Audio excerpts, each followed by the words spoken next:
Welcome to Penrose Learning, where we make understanding easy. You start by powering down and disconnecting any peripherals. This rules out external interference.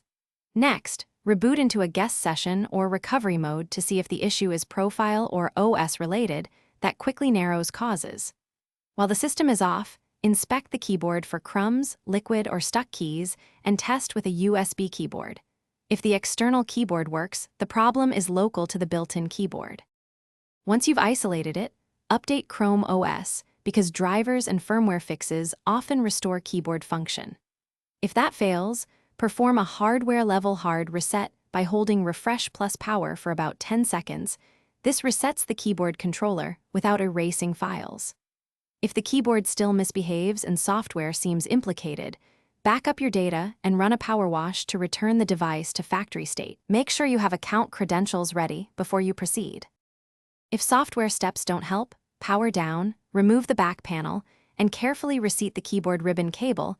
A loose connector is a common cause. If you're uncomfortable or the device is under warranty, contact HP support instead of opening the chassis to avoid voiding coverage. Once you've tried reseating or replacement, test the keyboard after each change.